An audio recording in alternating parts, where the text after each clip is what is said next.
Fact number 15. ಅದು April 1, 1989. ಇಂಗ್ಲೆಂಡ್ನಲ್ಲಿ ದಿನ ನಾರ್ಮಲ್ ಆಗಿತ್ತು. ಆದರೆ ಇದ್ದಕ್ಕಿದ್ದ ಹಾಗೆ ಆಕಾಶದಲ್ಲಿ ಎಲ್ಲ ಜನ ನೋಡ್ತಿದ್ದ ಹಾಗೆ ಒಂದು ಫ್ಲೈಯಿಂಗ್ ಆಬ್ಜೆಕ್ಟ್ ಕಾಣಿಸ್ತು. ಅದೇ UFO.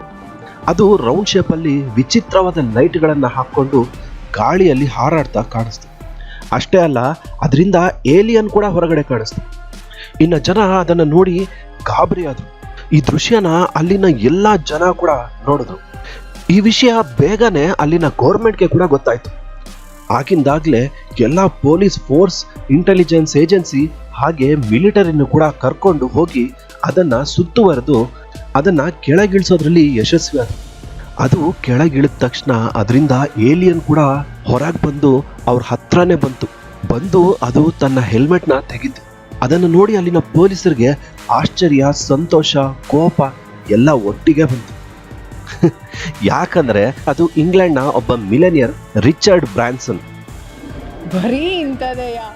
ಏನಂದ್ರೆ ಅದು ಏಪ್ರಿಲ್ 1 ಅಲ್ವಾ, ಸೊ ಅಲ್ಲಿ ಜನನ ಏಪ್ರಿಲ್ ಫೂಲ್ ಮಾಡಬೇಕು ಅಂತ ಹೀಗೆ ಒಂದು ಹಾಟ್ ಏರ್ ಬೆಲೂನ್ನ UFO ಶೇಪ್ ಅಲ್ಲಿ ರೆಡಿ ಮಾಡಿ ಏಲಿಯನ್ ಗೆಟಪ್ ಹಾಕೊಂಡು ಅದರಲ್ಲಿ ಕೂತು ಜನರನ್ನೇನು ಗೌರ್ಮೆಂಟ್ನ ಕೂಡ ಫೂಲ್ ಮಾಡ. ಇನ್ನು ಈ ವಿಷಯ ಗೊತ್ತಾದ್ಮೇಲೆ ಅಲ್ಲಿನ ಪೊಲೀಸರು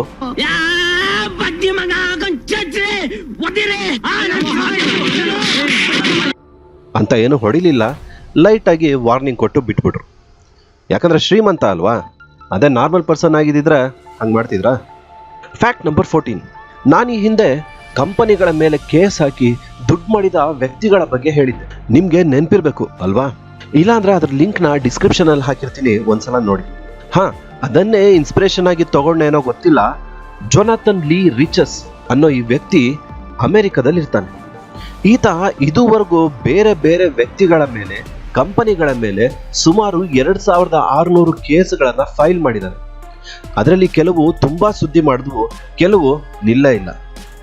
ಈತ George Bush, Steve Jobs, Britney Spears, Benazir Bhutto, Pervez Musharraf, Nostradamus, Che Guevara, ಪ್ಯಾರಿಸ್ನ ಐಫಿಲ್ ಟವರ್, ಪ್ಲೂಟೋ ಮೇಲೆ, ಕೊನೆಗೆ ಕೆಲವರು ದೇವರುಗಳ ಮೇಲೆ ಕೂಡ ಕೇಸ್ ಹಾಕಿದ.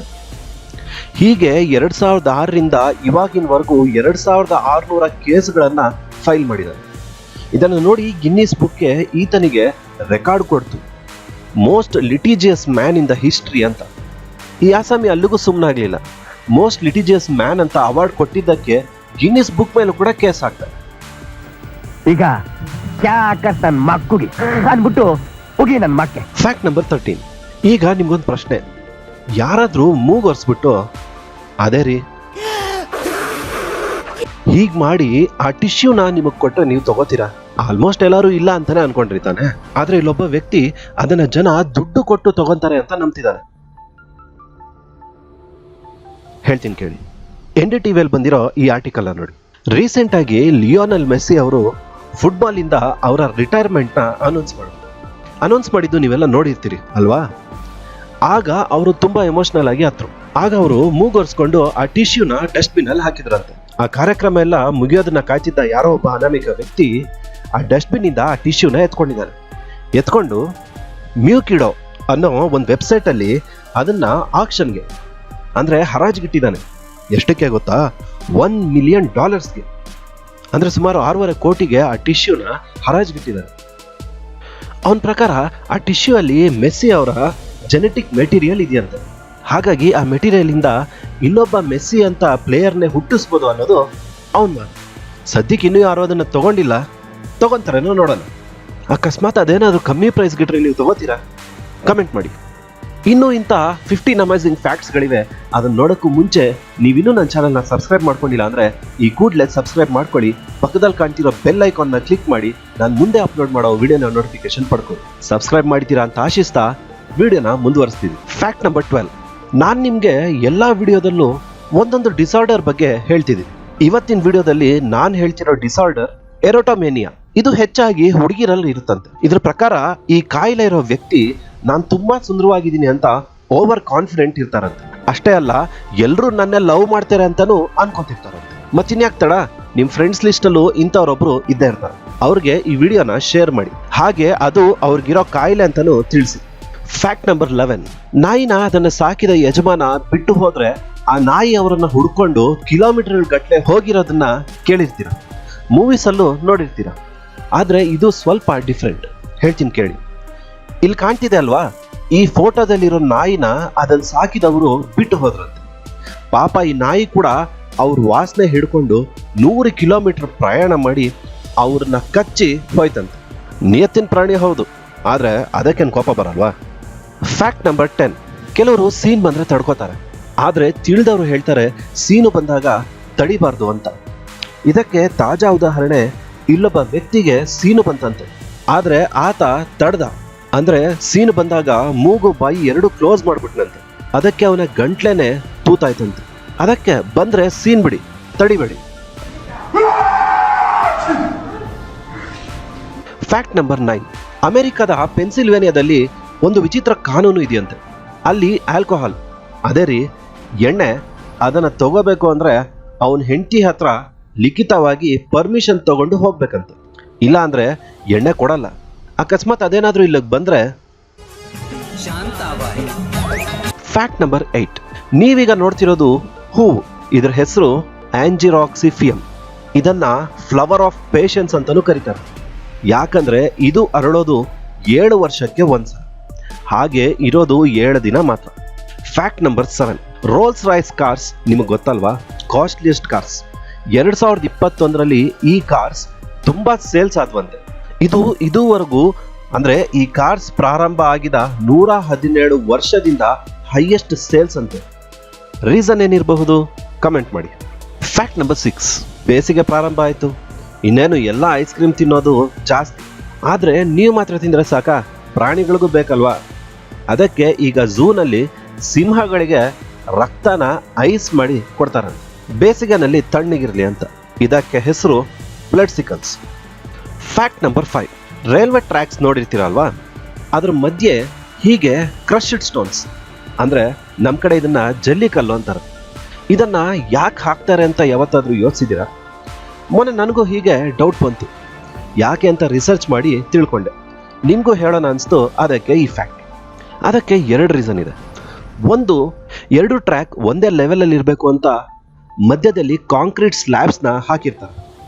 ಹಾಗೆ ಆ ಸ್ಲ್ಯಾಬ್ಸ್ ಕೂಡ ಕ್ಲೀನಾಗಿ ಒಂದೇ ಲೆವೆಲಲ್ಲಿ ಇರಬೇಕು ಅಲ್ವಾ, ಅದಕ್ಕೆ ಈ ಕಲ್ಲುಗಳನ್ನ ಮಧ್ಯದಲ್ಲಿ ಹಾಕಿರ್ತಾರೆ.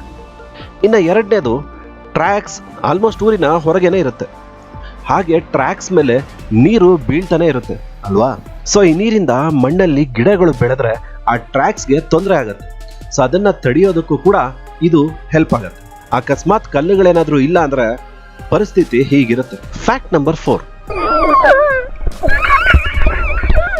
ಈಗ ನೀವೇನ್ ಅನ್ಕೊಂಡ್ರಿ, ಯಾವ್ದೋ ನಾಯಿ ಮರಿ ಅಳ್ತಿದ್ದಿದ್ ಸೌಂಡ್ ಪ್ಲೇ ಮಾಡಿದೆ ಅಂತ ಅಲ್ವಾ? ನೀವು ಹಾಗೆ ಅನ್ಕೊಂಡಿದ್ರೆ ಯು ಆರ್ ಅಬ್ಸಲ್ಯೂಟ್ಲಿ ರಾಂಗ್. ನಾನ್ ಈಗ ಹಾಕಿದ್ದು ಒಂದು ಮೀನು ಕಿರ್ಚೋ ಶಬ್ದ. ಹೌದು, ನೀವೀಗ ಕೇಳಿದ್ದು ಮೆರೈನ್ ಕ್ಯಾಟ್ ಫಿಶ್ ಕಿರ್ಚೋದನ್ನ. ಇದು ಇದಕ್ಕೇನಾದ್ರೂ ಅಪಾಯ ಎದುರಾದಾಗ, ಅಂದ್ರೆ ಮನುಷ್ಯರನ್ನ ನೋಡಿನೋ ಇಲ್ಲ ಬೇರೆ ಮೀನನ್ನ ನೋಡಿದಾಗ್ಲೋ ಹೀಗೆ ಕಿರ್ಚತ್ತೆ. ಯೂನಿಕ್ ಅಲ್ವಾ? Fact number 3, Jessica Biel, Hollywood actress. ಇವರು ಬ್ಲೇಡ್ ಟ್ರಿನಿಟಿ ಅನ್ನೋ ಫೇಮಸ್ ಮೂವಿಯಲ್ಲಿ ಆಕ್ಟ್ ಮಾಡಿದ್ದಾರೆ. ತುಂಬಾ ಜನ ಈ ಮೂವಿನ ನೋಡಿರ್ತೀರ ಕೂಡ, ಗೊತ್ತಲ್ವಾ? ಅದರಲ್ಲಿ ಜೆಸಿಕಾ ಒಬ್ಬ ಆರ್ಚರ್, ಅಂದ್ರೆ ಅದೇ ಬಿಲ್ಲು ಬಾಣ ಬಿಡೋದು. ಈ ಮೂವಿ ಶೂಟ್ ಮಾಡುವಾಗ ಒಂದು ಸೀನ್ ಇತ್ತು, ಏನಂದ್ರೆ ಬಾಣನ ಕ್ಯಾಮ್ರಾ ಕಡೆಗೆ ಡೈರೆಕ್ಟ್ ಆಗಿ ಬಿಡಬೇಕು. ಇನ್ನು ಆ ಸೀನ್ ತೆಗೆಯುವಾಗ ಎಲ್ಲಿ ಜೆಸಿಕಾ ಮತ್ತೆ ಅಲ್ಲಿ ಕೆಲಸ ಮಾಡೋರ ಮೇಲೆ ಬಾಣ ಬಿಟ್ಬಿಡ್ತಾರೋ ಅಂತ ಕ್ಯಾಮ್ರಾ ಸುತ್ತ ಒಂದು ಪ್ಲೆಕ್ಸಿ ಗ್ಲಾಸ್ ಇಂದ ಕವರ್ ಮಾಡಿಬಿಟ್ರು. ಹಾಗೆ ಕ್ಯಾಮ್ರಾಗೆ 2 ಇಂಚ್ ಗ್ಯಾಪ್ ಬಿಟ್ಟಿದ್ರು, ಯಾಕಂದ್ರೆ ಫಿಲಮ್ನ ಶೂಟಿಂಗ್ ಮಾಡ್ಬೇಕಲ್ವಾ. ಹೇಗಿದ್ರು ಬಾಣ ಬಿಟ್ರೆ ಸೈಡ್ಗೆ ಬಿಡ್ತಾಳೆ ಬಿಡು ಅಂತ ಅನ್ಕೊಂಡಿದ್ರು. ಆದ್ರೆ ನಿಮ್ಮ ಊಹೆ ಕರೆಕ್ಟೇ. ಜೆಸಿಕಾ ಬಿಟ್ಟಿದ್ದ ಬಾಣ ಡೈರೆಕ್ಟ್ ಆಗಿ ಆ 2 ಇಂಚ್ ಗ್ಯಾಪ್ ಒಳಗೇನೆ ನುಗ್ಗಿತು, ಕ್ಯಾಮ್ರಾ ಲೆನ್ಸ್ಗೆ ಬಂದು ಬಿತ್ತು. ಸೊ ಕ್ಯಾಮ್ರಾ ಎಲ್ಲ ಪೀಸ್. ಪಾಪ ಅದರಿಂದ ಆ ಪ್ರೊಡ್ಯೂಸರ್ಗೆ $3 ಲಕ್ಷ ನಷ್ಟ ಆಯ್ತು. ಪಾಪ ಪ್ರೊಡ್ಯೂಸರ್ ಪರಿಸ್ಥಿತಿ.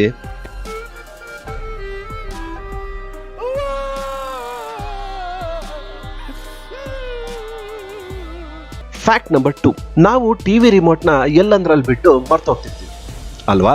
ಅದಕ್ಕೆ ಲಾಗಿಟೆಕ್ ಕಂಪ್ನಿ ಒಂದು ಸರ್ವೆ ಮಾಡ್ತಾರೆ, ಅಂದ್ರೆ ಜನ ರಿಮೋಟ್ನ ಎಲ್ಲೆಲ್ಲಿ ಮರ್ತೋಗ್ತಾರೆ ಅಂತ. ಅದ್ರಲ್ಲಿ ಬಂದಿದ್ದ ರಿಸಲ್ಟ್ಸ್ ತುಂಬಾ ಆಶ್ಚರ್ಯ ಕೊಡ್ತಾರೆ. ಅದೇನಂತ ಹೇಳ್ತೀನಿ ಕೇಳಿ. 49% ಕೌಚಸ್ ಅಂದ್ರೆ ಸೋಫಾ ಮೇಲೆ ಮರ್ತೋಗ್ತಾರಂತೆ, ಅದು ಓಕೆ ಸಾಮಾನ್ಯ. 8% ಶೆಲ್ಫ್ ಡ್ರಾಯರ್ ಡೆಸ್ಕ್ ಅದರಲ್ಲಿ ಮರ್ತೋಗ್ತಾರಂತೆ. ಇದು ಕೂಡ ಒಪ್ಕೋಬೋದು. ಅದಿರಲಿ, ಇಲ್ಲಿ ಕೇಳಿ, ಇನ್ನು ಮಿಕ್ಕ 8% ಬಾತ್ರೂಮಲ್ಲಿ ಮರ್ತೋಗ್ತಾರಂತೆ. ಅಲ್ಲ, ಬಾತ್ರೂಮ್ಗೆ ರಿಮೋಟ್ನ ಏನಕ್ಕೆ ತೊಗೊಂಡು ಹೋಗ್ತಾರೋ? ಇನ್ನು ಕೇಳಿ, 4% ಫ್ರಿಡ್ಜಲ್ಲಿ ಮರ್ತೋಗ್ತಾರಂತೆ.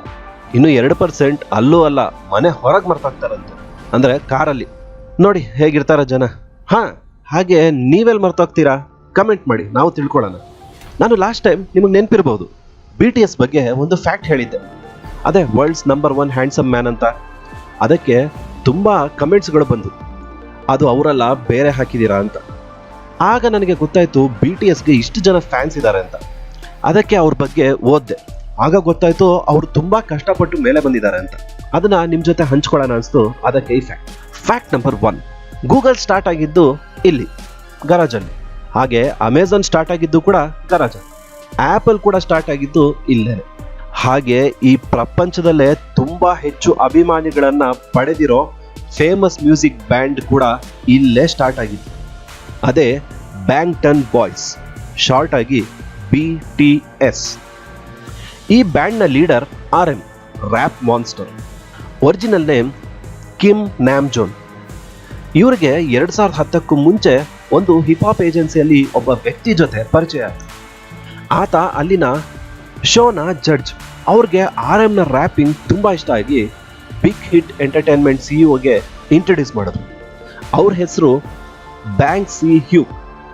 ಇವ್ರಿಗೂ ಕೂಡ RMನ ರ್ಯಾಪ್ ಸಿಕ್ಕಾಪಟ್ಟೆ ಇಷ್ಟ ಆಗೋಯ್ತು. ಹಾಗೆ ಸ್ಟಾರ್ಟ್ ಆಗಿದ್ದು BTS 2010ರಲ್ಲಿ. ಸೊ BTSನಲ್ಲಿ RM ಫಸ್ಟ್ ಮೆಂಬರ್. ನೆಕ್ಸ್ಟ್ ಇನ್ನು 6 ಜನನ ಇಂಟರ್ವ್ಯೂ ಮಾಡಿ ಗ್ಯಾಂಗ್ನಲ್ಲಿ ಸೇರಿಸ್ಕೊಂಡ್ರು. Totally 7 members gang in BTS. ಮುಂದಕ್ಕೆ ಒಂದು ಟೈಮಲ್ಲಿ ಬಿಗ್ ಹಿಟ್ ಎಂಟರ್ಟೈನ್ಮೆಂಟ್ ತುಂಬ ಲಾಸ್ ಕಾಣ್ತು. ಕೊನೆಗೆ ಮುಚ್ಚೋ ಪರಿಸ್ಥಿತಿ ಕೂಡ ಬಂದ್ಬಿಡ್ತು. ಈಗ ನಮ್ಮ BTS ಬಾಯ್ಸ್ ರೋಡ್ನಲ್ಲಿ ನಮ್ಮ ಸಾಂಗ್ಸ್ನ ಕೇಳಿ ಅಂತ ಪಾಂಪ್ಲೆಟ್ಗಳನ್ನ ಹಂಚೋದಕ್ಕೆ ಪ್ರಾರಂಭ ಮಾಡಿದ್ರು. ಗೊತ್ತಲ್ವಾ, ಸ್ಟಾರ್ಟಿಂಗ್ನಲ್ಲಿ ಅವಮಾನಗಳು ಇದ್ದಿದ್ದು. ಅವ್ರನ್ನ ತುಂಬ ಜನ ಟೀಕ್ಸಿದ್ರು, ಗೇಲಿ ಮಾಡಿದ್ರು. ಅವ್ರ ಲುಕ್ಸ್ ಮೇಲೆ, ವಾಯ್ಸ್ ಮೇಲೆ, ಅವ್ರ ಸಾಂಗ್ಸ್ ಮೇಲೆ. ಆದರೂ ಇವರು ಯಾವುದಕ್ಕೂ ಬೇಜಾರು ಮಾಡ್ಕೊಳ್ಳೇ ಇಲ್ಲ. 2013ರಲ್ಲಿ ಒಂದು ಆಲ್ಬಮ್ನ ರಿಲೀಸ್ ಮಾಡಿದ್ರು. ಅದು too cool for school and the rest is history. 2019ರಲ್ಲಿ best music band in the world. 2020ರಲ್ಲಿ ಆ ಗ್ಯಾಂಗ್ನ ಒಬ್ಬ member V, original name Kim Tae Hyung, ಅವ್ರಿಗೆ most handsome man in the world award ಕೂಡ ಬಂತು.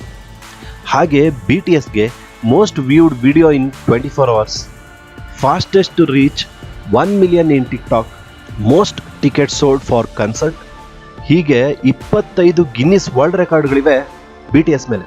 ಹಾಗೆ ಇವ್ರ ಫ್ಯಾನ್ಸ್ನ BTS ಆರ್ಮಿ ಅಂತಾರೆ. ಇವರು ನಮ್ಮ ಭಾರತದಲ್ಲೇ 8 ಮಿಲಿಯನ್ಸ್ ಇದ್ರೆ, ಇಡೀ ವರ್ಲ್ಡಲ್ಲಿ 90 ಮಿಲಿಯನ್ ಇದಾರಂತೆ.